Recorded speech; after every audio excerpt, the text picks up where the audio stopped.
This building here was at one time Corvallis' main railroad depot. And today, it is the Corvallis Depot Suites.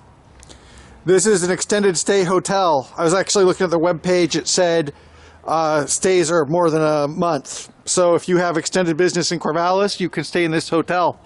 And on the outside, it still looks like a railroad depot. We even have like loading gates here. It looks pretty authentic.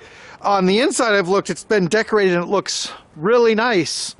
Although, of course, I'm not going to go and look inside. And outside, we even have railroad cars. And I assume those have not been sitting here since this was discontinued, but they were added here. And I don't think you can rent those, but it'd be really cool if you could. So at this time, these railroad tracks are separated from the railroad tracks that still exist. I was doing some research into the history of this railroad, and it got pretty labyrinthine. There was a lot of getting bought and sold and stock speculation.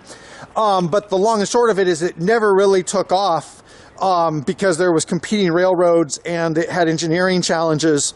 But the successor railroad is still the railroad that runs through Corvallis. It's a subsidiary of a larger company, carries only freight now. But this is a time when it was a passenger railroad depot, it looks like. And you can rent a room here if you have a lot of money and a reason to be in Corvallis for a while. So I just thought that was interesting. And another thing of note to me is I spend a lot of time around Corvallis, and I spend a lot of time thinking about railroads and infrastructure.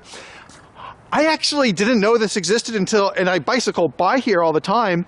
For some reason, it never caught my eye. So that's kind of a lesson about, you know, look at these big old railroad cars. I never noticed these. They weren't directly in my view, but they were close enough. I think they should have caught my eye. But a lot of times we don't notice things like that.